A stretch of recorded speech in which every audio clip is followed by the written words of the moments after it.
No, yo no lo tengo acá. Ahí en la mesa, a ver si lo acá.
Supongo que podemos empezar.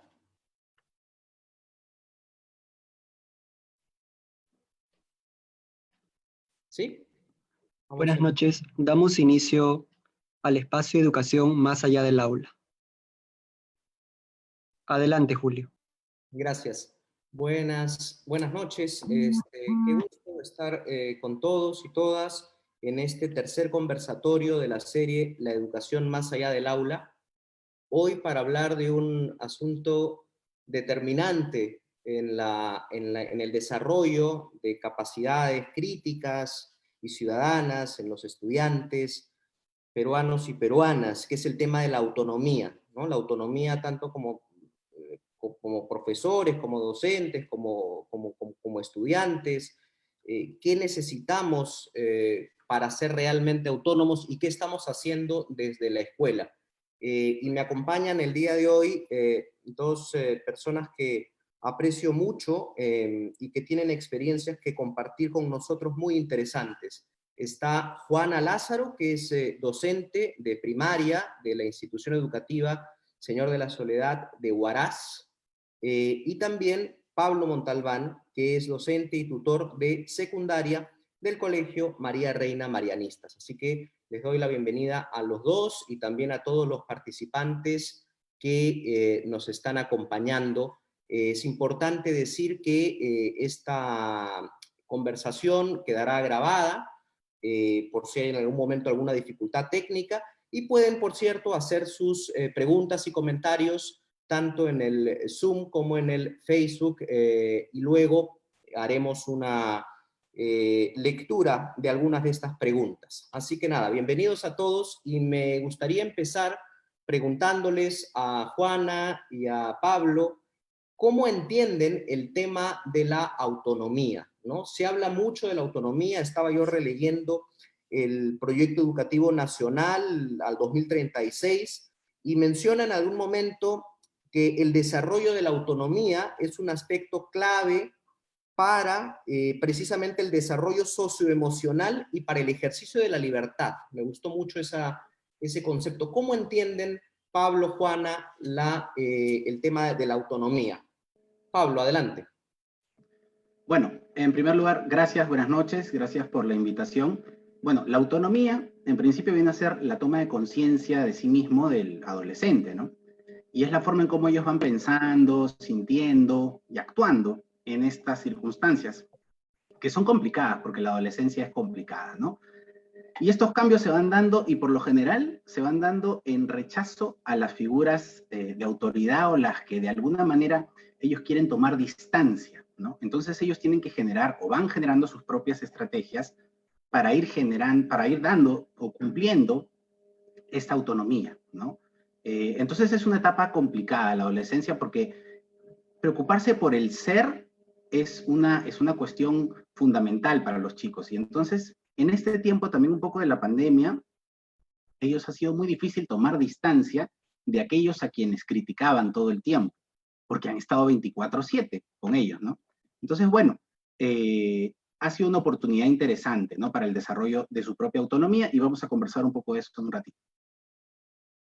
Excelente, Pablo. Tú te refieres a los adolescentes porque eres profesor de secundaria. Y en el caso de los más niños y niñas, Juana, tú trabajas con chicos de 6 hasta los 12 años. ¿Cómo entiendes o cómo entender la autonomía a esa edad?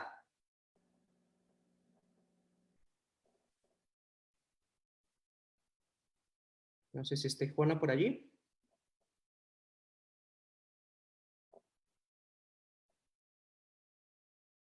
Creo que se ha desconectado porque no la veo aquí no la veo aquí en la lista. En todo caso, aprovechemos, Pablo, y sigamos conversando un poco sobre este tema de la autonomía. ¿Qué opinas tú de este concepto del ejercicio de la libertad? Porque siempre que se habla de la autonomía, se habla de la independencia, ¿no?, de los estudiantes para obrar por sí solos, para operar, para tomar decisiones. ¿Hasta qué punto está vinculado esto con la libertad, con la creatividad, con la capacidad para indagar?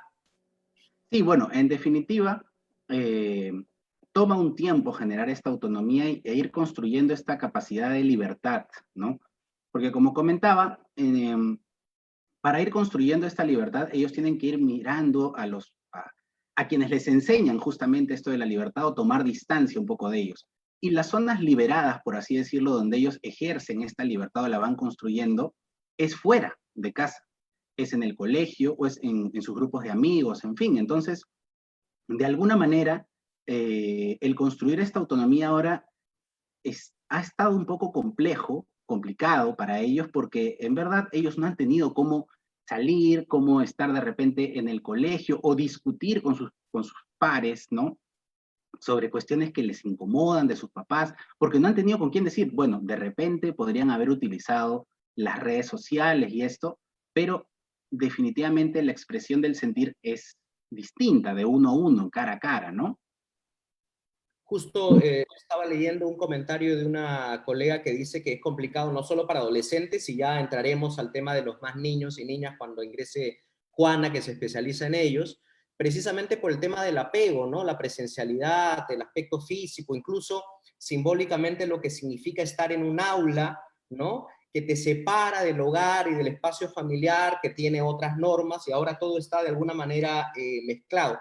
Ahora, no hay colegio, por lo menos en lo que he leído en publicidades, en brochures, en discursos, no hay momento educativo donde no se habla de la autonomía como algo deseable, muy importante, pero es más el discurso de lo que sucede en la realidad. Ahí entró Juana. Juana, sí. Te recibo con esta pregunta, Juana. Estamos, Pablo nos ha contado un poco el problema de definir la autonomía en adolescentes, pero ¿qué pasa con los niños y niñas? ¿Cómo entender la autonomía a esta edad? Mira, la autonomía en la edad de la infancia, que podemos decir entre los 6 y los 12 años, en primaria, específicamente en el nivel que yo trabajo, ¿no? Es una magia que tiene el niño, ¿no? Y que queremos lograr nosotros los docentes como entrar a un mundo, ¿no? Externo de nosotros, pero el mundo del niño logra una autonomía o llega a tener esa autonomía cuando es capaz de personalmente el niño elegir dentro de su libertad, elegir lo que quiere. Y cuando eso logra el docente, ¿no? Estamos ya hablando de otra realidad, porque el mundo del niño es muy diverso al mundo del adulto. El niño es un mundo de sueño, y entonces dentro de ese mundo tenemos que lograr que el niño sea autónomo, que sea capaz de decidir, o sea, ser libre en su yo interior. Y eso es un trabajo que lleva no solamente la parte cognitiva, sino también la parte emocional, que es fundamental en los primeros años de vida. Totalmente. ¿Y cómo un maestro se da cuenta que sus estudiantes están desarrollando esta capacidad para ser más autónomo? ¿Qué criterios tomar en cuenta para esto? Mire, es buscar un camino, así como Alicia en el País de las Maravillas, es buscar un camino que te vaya a llevar al mundo de ellos. No es que tú los vas a traer al mundo del adulto, no, ahí estamos equivocándonos. Es ingresar al mundo de ellos, a la libertad de ellos, a lo que escogen ellos. Entonces, de tal manera que tú cuando te involucras a su mundo, ellos te dejan ser partícipe de su mundo. Entonces tú ya no tienes por qué romper barreras, ahí ya no tienes por qué crear reglas. El error, pienso que es que cuando el docente quiere crear reglas, quiere imponer situaciones, quiere proponer conocimientos, quiere proponer un sistema educativo, entonces ahí viene el problema. No, el niño, tienes que entrar al mundo del niño, trabajar con su autonomía, pero a partir de su mundo, de su magia, de su, como dicen los niños, ¿no? Profesora, qué súper, porque tú me entiendes. Eso es lo que queremos como docentes, entrar en ellos y lograr que ellos sean los que decidan, no el docente. El día que el niño se da cuenta que es capaz de decidir, tomar sus propias decisiones, hacer sus propios trabajos, entonces hemos logrado lo que tanto queremos los docentes, ¿no? Su autonomía. Ahora, Pablo, ¿cómo precisamente evaluar esta autonomía? ¿Hay manera de evaluar esta capacidad? ¿Cómo haces tú, por ejemplo, ¿no? para tomar eso? El currículum nos ofrece esta competencia de gestión a su aprendizaje de manera autónoma, donde nosotros podemos ir viendo ahí cómo él va regulando su aprendizaje, ¿no? Cómo él va construyendo una serie de herramientas que le permiten, por ejemplo, organizar su tiempo de estudios, por ejemplo, saber a qué cosas darle prioridad, generar un método de estudio, ¿no? Y ahora más que nunca es súper importante, porque el gran problema que afrontamos es que, lo primero es que muchos de nuestros adolescentes pensaron que al comienzo esto iba a ser solamente 2 semanas, iba a ser un aislamiento corto, entonces muchos como que dijeron, bueno, ya no hago nada, ¿no? Conforme fue pasando el tiempo y se dieron las cosas, como, bueno, ya todos conocemos, pues han tenido que empezar a tomar las riendas del asunto. Entonces ellos han tenido que ir generando una serie de estrategias, ¿no?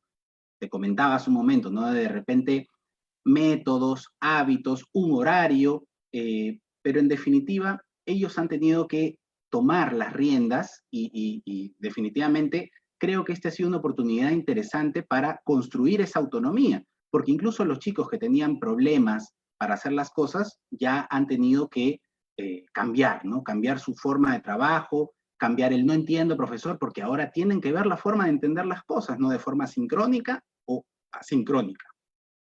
Aquí tú ya has ido entrando al tema del contexto en el que estamos, ¿no? Que es un contexto inédito, un contexto especial, y yo voy leyendo un poco los comentarios que nos van dejando los colegas, aunque les repito, al final va a haber un momento para las preguntas. Igual hay cosas por ahí que me parecen interesantes y que sí servirían para aclarar, ¿no? Cuando, por ejemplo, hablamos de desarrollar la autonomía, no nos estamos refiriendo solo a la escuela. El hogar es un espacio donde también se desarrolla autonomía, ¿no? Allí quería entrar a un segundo eje y tiene que ver con el rol del docente, del que ya hemos empezado a hablar, y el rol de los padres y madres. O sea, el rol en el hogar. ¿Qué cosa piensa Juana, por ejemplo, con los más pequeños? ¿Cómo generar desde el hogar esta autonomía? Si bien es cierto, esta situación de la pandemia, que es algo global, nos ha dado un giro de 360 grados, ¿no? A todo este sistema en que estamos acostumbrados. Si bien antes en el aula, ¿no? Había la presencia del docente, estaba con los niños en el aula, en ese espacio que llamamos el aula, en las cuatro paredes, pero hoy por hoy ya no los tenemos así. Es otra realidad muy distinta. De tal manera que los padres han tenido que tomar un protagónico. Y estamos viendo a qué nivel se ha trabajado en los hogares esa gran autonomía. Y los niños hoy en día nos están demostrando, a mí como docente me demuestran que sí, he trabajado con ellos en el colegio y ahora los veo tan contentos enviándome sus videos, enviándome sus fotografías y diciéndome, Miss, mira, ya lo terminé, el módulo tal, ya terminé. Entonces, inclusive las mamis, los papis me dicen a mí, profesora, él solito se ha sentado y lo ha avanzado, ha dicho, no, tengo que avanzar porque es mi trabajo. Inclusive muchos de ellos no dejan que sus papis les orienten, porque dicen, no, yo ya lo sé esto, ¿no? Ya lo conozco, este es mi trabajo.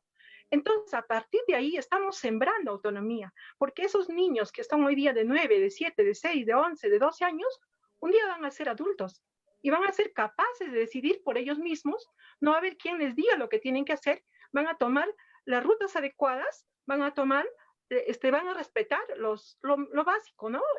Un semáforo, van a tener en cuenta las mínimas reglas y casi quisiéramos, o sería un sueño utópico, que se logre pues una sociedad distinta. Ahora has dicho una cosa que me parece interesante y es que son distintos niveles y distintos espacios que conviven, pero a veces son sistemas no necesariamente compatibles, ¿no? Las normas y los estilos con los que se quiere desarrollar autonomía en casa a veces no conversan con estos mismos estilos en la escuela y luego no hablas del semáforo en la ciudad. Entonces, yo pondría además un cuarto espacio, que es el de los medios de comunicación, sobre el que vamos a hablar ahora más adelante. Entonces, en el colegio a mí me proponen cosas que me hacen tomar decisiones. Entonces, me están de alguna manera invocando, ¿no?, a desarrollar esta cuestión de la autonomía. En la ciudad recojo, digamos, papeles del piso por mi propia voluntad. En el videojuego que practico soy el alcalde de toda la ciudad y puedo determinar cosas interesantes. Y en la casa no me dejan decidir ni siquiera qué espacio limpiar o qué espacio barrer. Entonces, ¿cómo hacer para conversar entre todos estos niveles que son distintos? Y ustedes están hablando de casos probablemente que son exitosos en el sentido de chicos, chicas que ya empiezan a desarrollar. ¿Y qué pasa con los casos problemáticos, ¿no?, donde es más complicado, empiezan a crecer y no vemos este desarrollo de la autonomía? Pablo, ¿cómo manejas todo esto? Bueno, primero no sé si pudiesen compartir, por favor, un par de memes que seleccioné un poquito justo para esta ocasión, para este momento, para esta explicación. Lo primero es que tenemos, ¿no?, a la izquierda la parte de los profesores, ¿no? En el 2019, ¿quién me va a ayudar a aprender el proyector? No sabíamos de repente muchas cosas. Y a la derecha tenemos profes en el 2020, ¿no? Ya les dejé en el campus los 7 PDFs, más el cuestionario, los videos, en fin, una serie de cosas que hemos podido ver en las que los docentes se han tenido que capacitar con una agilidad tremenda y familiarizarse y continuar actualizándose, porque las extensiones, por ejemplo, de Google se siguen actualizando. Y a la derecha tenemos esto, ¿no? De los alumnos antes de la cuarentena, ¿no? El profesor no sabe usar proyector, como que se burlaban un poco de nosotros, y a la derecha, ¿no? Profe, no sé cómo subir mis tareas al Classroom, ¿no? Obviamente burlándose de la forma en la que está escrito. Pero lo que quiero llegar con esto es a que los chicos sabían algunas cosas, pero se han dado cuenta que el conocimiento de la tecnología lo tenían más orientado al tema social, al relacionarse, al jugar, pero no necesariamente a aplicar la tecnología como una forma o una estrategia justamente de gestionar su aprendizaje autónomo, combinado con el de las TICs. Ahora, ¿qué pasa con esto también de la autonomía en la casa? Tú mencionabas lo del tema de cómo ellos no decidían muchas cosas en la casa. Y de hecho, a los chicos no les gusta decidir sobre las cosas en la casa porque es más fácil que otros se las resuelvan. Y el gran problema es que otras personas, los adultos, las resolvían o la señora que trabajaba en la casa, ¿no? Si es que tenían la posibilidad de que haya una señora o un señor, no sé. El punto es que se han tenido que organizar también para estas tareas del hogar. Y hay muchos que de repente al comienzo no han querido hacerlo. Y lo que hemos tenido que conversar un poco con ellos es, mira, esta es una oportunidad interesante para que el día en que tú te independices o te vayas a estudiar a otro lugar y que vivas solo, tú vas a saber hacer todas las cosas, vas a saber cocinarte, vas a saber limpiar, vas a saber ordenar, ¿no? O sea, mirarlo siempre como una oportunidad. Obviamente ellos al comienzo no iban a querer hacerlo y no lo hicieron, pero de pronto pues el cuarto se iba convirtiendo pues en un desorden, una desgracia. Entonces ellos pues han tenido que darse cuenta, con la ayuda obviamente de los padres de familia, ¿no? Y han tenido que generar rutinas, han tenido que generar horarios, ¿no? Que cada uno tenga una responsabilidad dentro de la semana, ¿no? Entonces esto es bien importante, porque no solamente se trata de la autonomía dentro de la escuela, sino también en la casa, concretamente en tareas específicas, ¿no? Y en el tema, por ejemplo, del horario, el horario no solamente se remite a lo que sucede en la mañana, en las horas de clase, sino también en la tarde a qué cosas es las que quieren hacer. Porque si vas a estar en tu casa, puedes, por ejemplo, aprovechar los miles de tutoriales que hay para hacer ejercicios, para aprender un instrumento musical. O sea, ahora ellos tienen la información al alcance de la mano, simplemente que no sabían utilizarla. Ahora lo están distribuyendo mejor. Muchas cuentas, Juana, como experiencia exitosa de tus alumnos que te envían un mensaje diciendo yo solo lo hice. ¿Cómo planificas tú para la autonomía? O sea, ¿qué tipo de planificación, qué tipo de diseño realizas?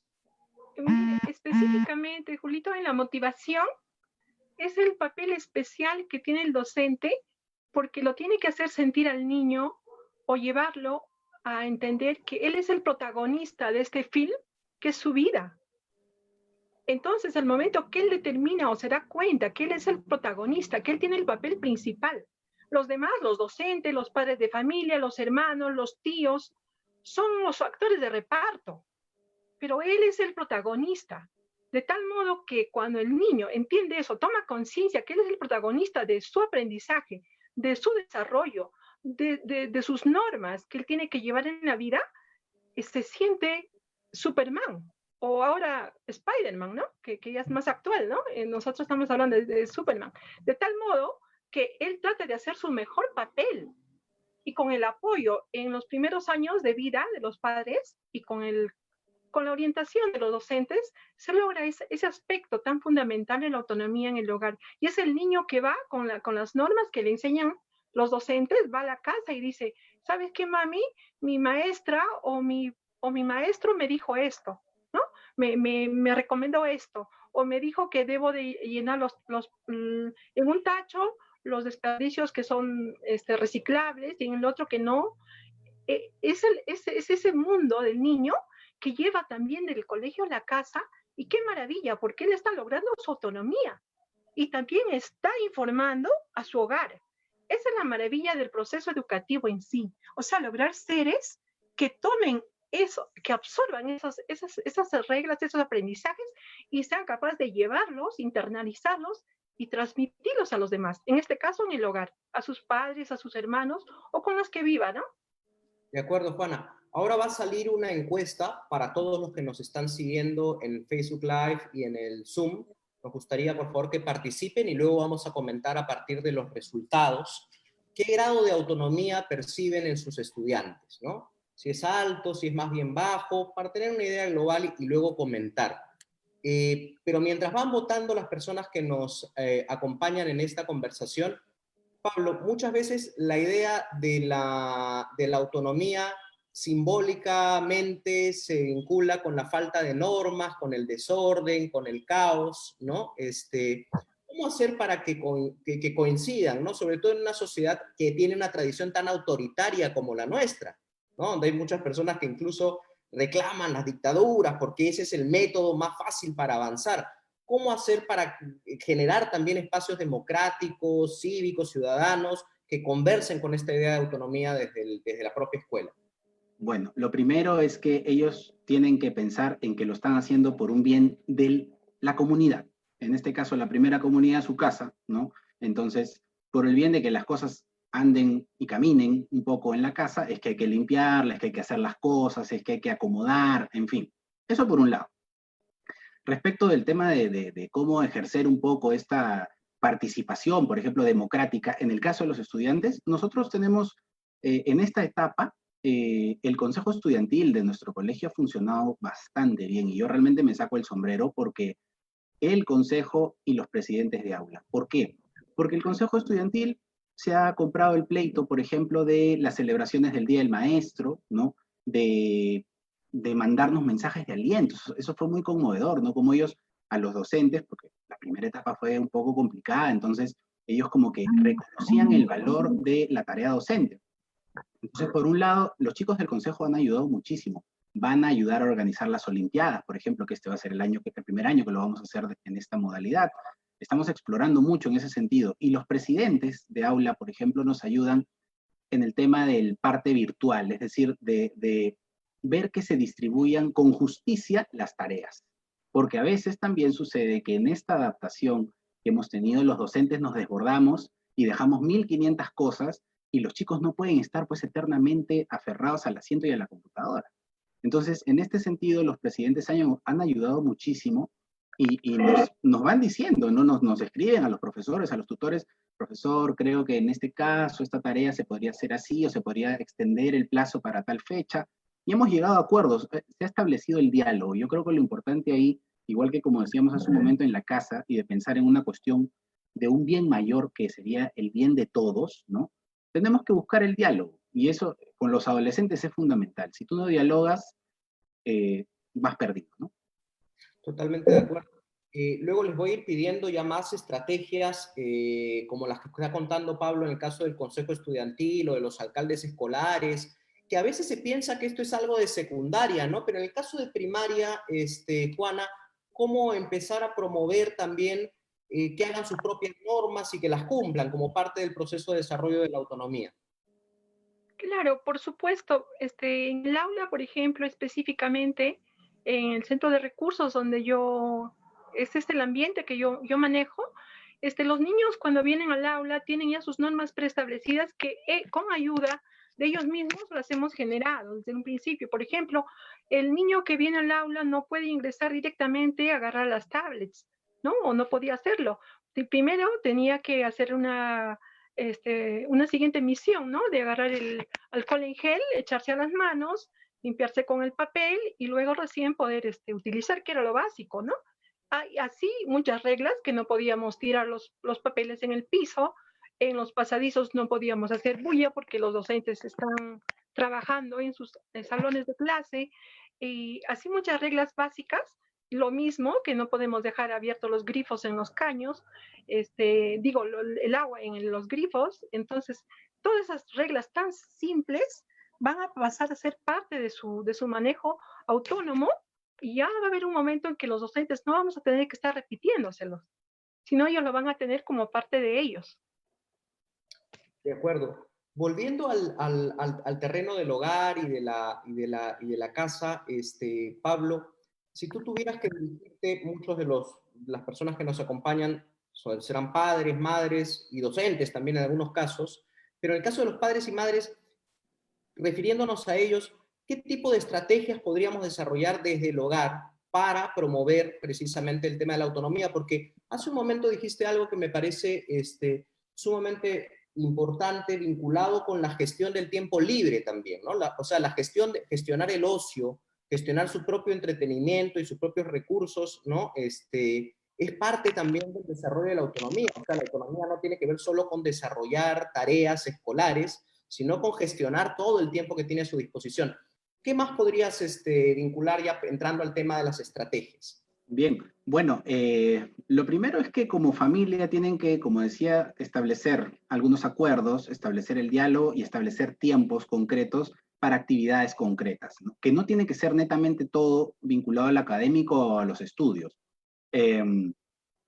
Decía yo hace un momento que ellos han diseñado también un horario por la tarde en el que distribuyen, y es importante también el tema de las horas de sueño, ¿no? Porque a veces empezaron a acostarse más tarde, levantarse más tarde, entonces llegar a acuerdos en ese sentido respecto de qué cosas quieren hacer, ¿no?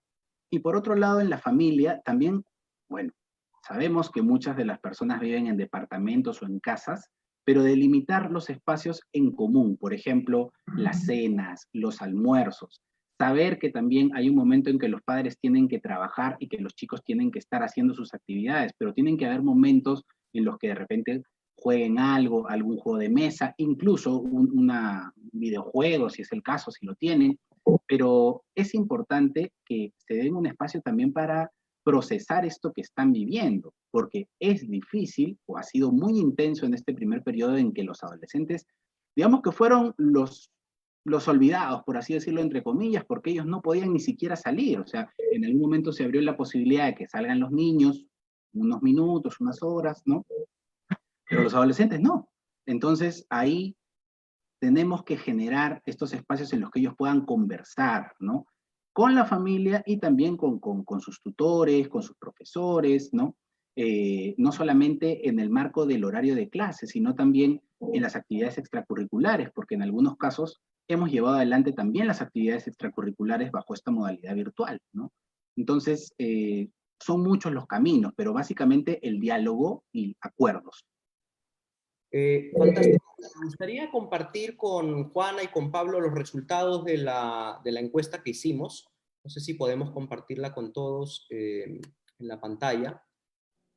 Fíjense, ¿qué grado de autonomía percibes en tus estudiantes? La gran mayoría ha señalado bajo o muy bajo. Y creo que no nos sorprende, ¿no? Yo soy profesor también, solo que universitario. Entonces, cuando llegan a mí, tengo una suerte de reclamo simbólico de la educación escolar que han recibido, porque hago el siguiente ejercicio siempre, ¿no? Lo repito ciclo a ciclo. Les doy una hoja en blanco y les digo, pongan ahí, a propósito de esa instrucción, pongan, no digo escriban, dibujen, digo, pongan ahí todo lo que se les ocurre vinculado con educación. Y la gente entra en un temor frente a la hoja en blanco, lo hago a propósito, por supuesto, empiezan a mirar hacia el costado, hasta que alguien levanta la mano y dice, profe, pero escribimos, dibujamos, esto va con colores, se subraya, entonces empiezan las preguntas para estar seguro, y al final viene la gran pregunta, ¿y esto es con nota o sin nota? Entonces, yo me pongo a reflexionar y comparto esta reflexión con ustedes a propósito de los resultados, ¿no? ¿Qué estamos haciendo mal en la escuela? En las escuelas rurales, urbanas, con los más pequeños, con los más grandes. ¿Qué estamos haciendo mal en la escuela, Juana, para que precisamente un chico, cuando ya tiene 16, 17 años, que debería estar en la plenitud del cierto ejercicio de la autonomía, no pueda hacer nada frente a una hoja en blanco? Actualmente hay normas y esto comparto con la gran mayoría de mis colegas, que nos van poniendo cortapisas a nuestro desarrollo como docentes, porque hay normas muy específicas, los derechos del niño específicamente, ¿no? En el que Perú se suscribió ya en el año 79, 89, entonces, en toda esta situación, hay imposibilidad de indicarles cosas, de poder sugerirles algo o de pedirles algo, de tal manera que yo siento que mis colegas también se sienten un poco cortos para poder trabajar ese aspecto en los niños. Estamos más abocados hacia lo otro, ¿no? El cumplimiento de las competencias, de las capacidades, de los empeños. Entonces, como que lo dejamos lo todo en segundo plano, sin darnos cuenta que eso es lo principal, porque logrando la autonomía en los seres humanos, porque a lo largo de la vida el ser humano que ha logrado autonomía va a poder ser un ser útil para la sociedad, útil para la sociedad. Y eso es lo que queremos, eso es lo que busca la educación, ¿no? Que hagamos el bien común como máximo fin del proceso educativo. Ahora, tú dices una cosa, Juana, me parece muy relevante. Cuando hablamos de autonomía, también deberíamos hablar de autonomía de los docentes, que muchas veces estamos hasta aquí de cuestiones administrativas, burocráticas, de tener que llenar también nosotros mismos papeles y no se confía necesariamente en nosotros como profesionales que podemos diseñar y proponer procesos de desarrollo de autonomía. Pablo, no sé si tú tienes una lectura respecto de esto que estamos, de los resultados trágicos que nos han confirmado los docentes. Bueno, es que resulta complicado también y creo que en ese sentido hay que hilar muy fino y hay que esperar también. ¿Por qué? Porque venimos de una tendencia en los padres de familia, por ejemplo, de protegerlos demasiado y resolverles mucho la vida, ¿no? Y a veces también eso sucede con los docentes, que les resolvemos mucho las cosas. Pero ahora todos estamos embarcados en lo mismo, es decir, en ir aprendiendo, en ir desarrollándonos, en entender mejor la autonomía, los chicos, ¿no? En esto de, yo tengo el caso de un muchacho que toda su vida le decían una cosa y no entiendo, tenía muchos problemas, tenía un montón de profesores que, o sea, me refiero a estos profesores de apoyo por la tarde, no solamente dentro del colegio. Y bueno, cuando empezó todo esto, él ha tenido que dar un giro porque ya no contaba con que los amigos lo iban a ayudar o con que los profesores de extracurriculares o que contrataba por ahí, y él ha tenido que resolver, y ha tenido que cambiar, y ha dado un giro impresionante porque ha tenido que tomar las riendas de. Yo creo que en este sentido, tiempo al tiempo, o sea, ha pasado que medio año. Esto de la autonomía, lo que ha sucedido es una oportunidad interesante. Lo de la pandemia es una oportunidad interesante de desarrollo de la autonomía, pero hay que esperar y también hay que hacer corresponsables a los padres de familia, porque los padres de familia a veces simplemente antes, bueno, ya que lo resuelve el colegio, ahora no lo pueden hacer así porque ellos están muy cercanos en las zonas, en los espacios en los que ellos estudian, ¿no? Por ponerte un ejemplo breve, nosotros al comienzo teníamos un poco éramos muy respetuosos del tema del encendido de las cámaras de los estudiantes, ¿no? Entonces, bueno, algunos las encendían, otros no. Hasta que llegó un punto en que dijimos, ¿sabes qué? Tienen que encenderlas porque no sabemos qué está pasando al otro lado. Y los primeros en que respaldaron esta idea fueron los padres de familia, porque decían, no, tienen que prender las cámaras porque tienen que alistarse, qué sé yo. Entonces, ¿cuál fue la respuesta un poco de parte nuestra? Bueno, les pedimos también que ustedes garanticen las condiciones, porque ¿por qué los chicos no prenden las cámaras? Porque de repente no se han bañado, tienen el cuarto desordenado. ¿Cómo apoyan ustedes? Levántenlos más temprano, acondicionen el espacio para que no se avergüencen, ¿no? Y entonces, de alguna manera, hablamos un mismo idioma, ¿no? Entonces ya se llegan a soluciones un poquito más prácticas. En este momento, preguntas y comentarios que nos han hecho los colegas que están conectados, somos más de 900 desde todas partes del país, por lo menos en el Zoom, seguramente en el Facebook también hay una cantidad similar. Hay muchas preguntas vinculadas al tema de la evaluación, del acompañamiento, ¿no? ¿Existen instrumentos que ustedes utilicen o que hayan diseñado para evaluar o acompañar el proceso de desarrollo de autonomía?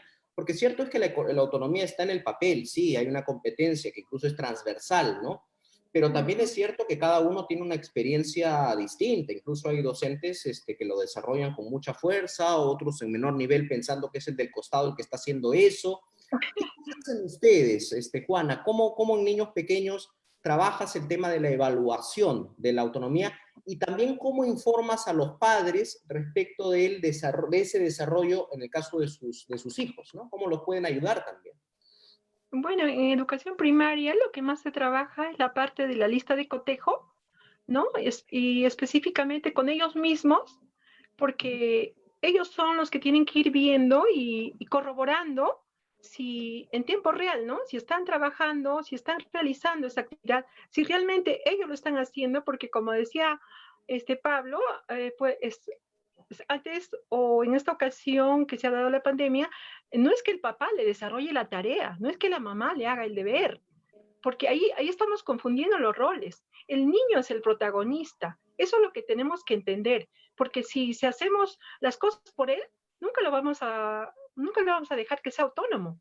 Entonces, en ese aspecto, ¿no? Trabajando en la lista de cotejo, vemos si cumplió una actividad, si la hizo a un tiempo tal o a mayor tiempo o menor tiempo, de tal manera que con ese documento también él se va dando cuenta dónde tiene que corregir o dónde tiene que mejorar, ¿no?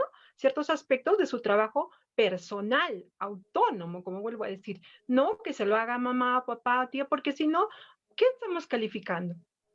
¿No? Estamos calificando el trabajo del otro y el niño dice, no, pero eso no es trabajo mío, lo hizo mi papi, lo hizo mi mami, y pienso que en ese aspecto, ¿no? Trabajando con esta parte de la evaluación formativa que tanto hablamos, es la autoevaluación del niño la que va a lograr su autonomía. Totalmente de acuerdo, Juana, y además, si ya era difícil hablar de autonomía presencialmente, ahora que estamos trabajando de manera virtual, de manera remota, es mucho más complejo, y añadida a esa complejidad está el problema de conectividad, que no todos accedemos a las mismas tecnologías, o sea, vivimos en un país con unas brechas groseras, ¿no es cierto?, de acceso al internet, a la tecnología. Quiero volver contigo, Pablo, al cómo trabajar y cómo las tecnologías pueden de alguna manera ayudar a potenciar o son más bien limitantes de ese desarrollo de autonomía. Para nada, por la cantidad de información que tenemos, en realidad los chicos tienen acceso a muchísimas cosas, ¿no? El tema es que lo empiecen a descubrir. Como decía al inicio, hay que generar las estrategias y hay que empoderarlos, darles los insumos y que ellos también puedan descubrirlos.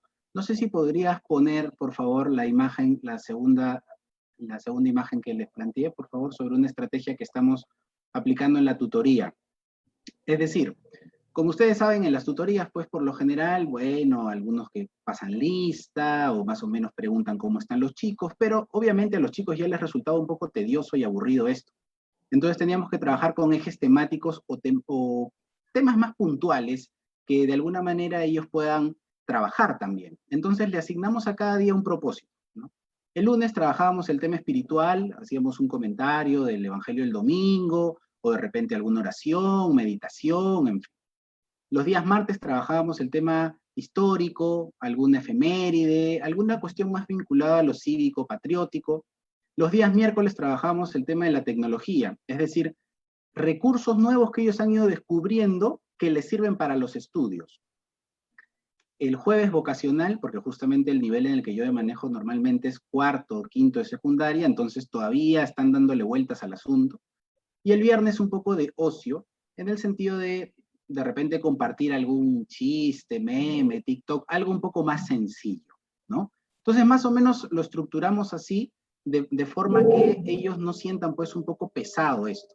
Por otro lado, ya podemos volver si desean, por otro lado también es importante tener en cuenta lo siguiente, en esto de empoderar y sobre todo en esto que mencionaba de los miércoles tecnológicos y del hecho que ellos no conocen o no conocían, perdón, realmente las plataformas más que a nivel social, ¿no? Entonces ellos han ido descubriendo una serie de herramientas muy interesantes, ¿no? Que a mí también me han sorprendido. Yo a veces iba con algunas ideas, pero ellos también daban la vuelta al asunto, ¿no? Cuestiones como, por ejemplo, para simplificar los trabajos o infografías, trabajar con Canva, o de repente empezar a explorar lo que es un podcast, ¿no? El empezar a grabar o trabajar en otros formatos digitales, o estrategias tan simples como el grabado de voz. Ellos no sabían, por ejemplo, que hay un dictado de voz en Google o en Word, ¿no? Entonces, si quieren escribir, en todo caso pueden hacerlo sin problemas, ¿no? El Easy Prompter, que te permite también una lectura inmediata, ¿no? Y así una serie de recursos, incluso para aprender a tipear más rápido. Entonces, ellos han ido descubriendo una serie de cosas, una serie de estrategias que les permiten desarrollar mejor un poco el tema de lo académico y, bueno, tener una mayor apertura pues, a las tendencias, ¿no? Totalmente, Juana. Y en tu caso, ¿a qué tecnologías, porque además son más chiquitos, entonces, qué tema, cómo funciona la tecnología ahí con los límites que todos conocemos? Y por supuesto, mira, hago algo así cronológico, antes de esta situación de la pandemia, En el aula, ellos tenían al alcance las tablets, ¿no? Del trabajo en el aula. Y era muy interesante porque de ser un recurso muy cercano a ellos, en las que ellos con su mundo, ¿no? Empezaban a explorarlo, a conocerlo, y a la vez, como decimos, ¿no? El niño va creando toda una serie de situaciones que el docente lo que tiene que hacer es guiarlos, ¿no? No imponerle cosas, porque cuando sucede eso, recibes una respuesta a la inversa. Si tú quieres imponer algo, recibes una respuesta contraria y chocas. Entonces, de tal modo que los niños iban conociendo, haciendo sus pequeños videos, haciendo sus fotografías entre ellos, y a partir de ahí, por ejemplo, yo trabajaba con ellos con pequeñas poesías que yo les creaba específicamente para esa aula, para ese grado, también con pequeñas anécdotas. Entonces iba trabajando con los diversos grados que iban ingresando al aula, de tal manera que ellos también iban creándolo, iban dibujando en Paint, iban escribiendo, y eso les hacía toda una secuencia que lo agarraron como de ellos, con lo que ahora utilizamos tanto el término empoderarlos, ¿no? Se empoderaban y lo tomaban como parte de ellos, decían, no, esta es mi hormiguita, este es mi leoncito, o si habían dibujado un zorrito, este es mi zorrito. Entonces, a partir de ahí, yo sentía que ellos podían crear inclusive sus propios textos, podían crear sus propias historietas, y entonces eso era lo maravilloso. Pero hoy que hemos dado una vuelta de 360 grados, los tenemos ya en la casa, compartiendo el celular de papá o de mamá, ¿no? Compartiendo los horarios, porque también se dividen en horarios, y como son pequeños, son los papás los que les dan el horario, y eso es muy maravilloso, porque el niño cuando le toca el horario, él también dice, no, me toca mi horario, Miss, ahora sí puedo hacer mi trabajo, puedo hacer mi blog, ¿no? Puedo trabajarlo esto, y se lo voy a enviar cuando termine, y eso es lo más lindo, porque el niño que antes en el aula tenía todo ese material, ¿no? Ese recurso tecnológico, ahora lo ha traspolado al hogar y también sabe manejarse. Y eso es interesante, ¿no? Que se está sembrando esto de la autonomía en el niño. Claro, no Y, será con la gran mayoría, pero con los que estamos trabajando de esa manera. y una cuestión final, porque ya el tiempo nos está ganando, y aquellos que no tienen capacidad para conectarse por problemas de falta de tecnología, ¿cómo trabajar con ellos? No sé si conoces alguna experiencia o tienes algún caso de algún alumno, alumna que no pueda conectarse al internet o no puedan tener clases sincrónicas. ¿Qué cosa hacer allí? Ellos lo que hacemos es que se prestan del tío, de la prima, ¿no? Y ya nosotros, o en mi persona, les hace el saldo, les paga el saldo, entonces de tal manera que ellos en ese tiempito que manejan, ellos pueden trabajar, ¿no? Enviar su trabajito, y luego ya que se han prestado, se lo devuelven a la persona o a su tía, a su hermano, al primo, qué sé yo, al que tiene, y de esa manera estamos saliendo de esta situación. Por eso decía yo que no nos olvidemos que los docentes también estamos en esta situación en el campo de batalla, y que no somos quizá los más vistos, pero que sí nuestra labor en sí es fundamental, y hacemos de mil cosas, y en esto no creo estar equivocada.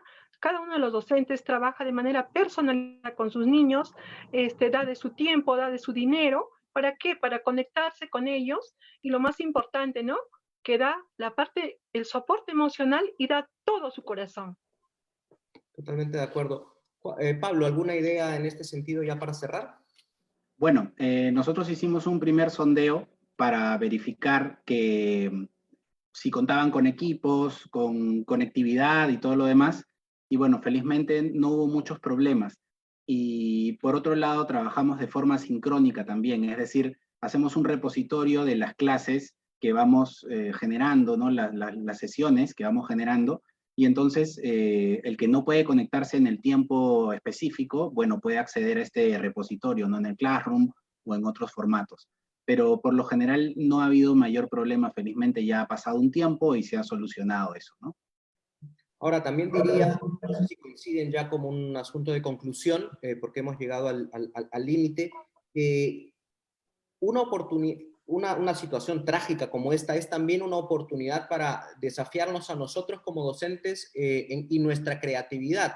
No podemos quedarnos en un solo formato. Ok, alguno podrá no entrar a internet, pero tendrá la tele. Alguno no tendrá la tele, pero podrá enviar mensajes de WhatsApp. Entonces, el concepto de multimedialidad y multimodalidad es desafiante también para el docente, para viendo las posibilidades y limitaciones y carencias que puede tener cada uno de nuestros alumnos o alumnas, adaptar, digamos, algún tipo de experiencia en ese sentido. Yo creo que aquí hemos hablado de cosas bien interesantes, bueno, ustedes, yo los he coordinado de alguna forma, pero han dicho estrategias que creo que nos van a ser muy útiles para todos y para los niveles de primaria y de secundaria. Creo que podemos seguir conversando, pero hemos llegado al límite del tiempo. Les agradezco muchísimo por su participación, también a los profesores que nos han acompañado, y los invito a la próxima, al cuarto conversatorio, el próximo jueves, 13 de agosto, a las 7 de la noche. Tendremos el tema de Año Escolar 2020, aprendizajes de contenidos o de competencias, en una sesión que será moderada por Santiago Cueto. Les doy la despedida ahora a todos y muchas gracias por estar aquí. Gracias. Por favor, hay una encuesta de satisfacción, ¿verdad? Gracias por ponerla. Hay una encuesta de satisfacción que deben, les pedimos llenar, por favor, y nos va a servir como un insumo para las siguientes sesiones. Muchas gracias. Gracias. Gracias.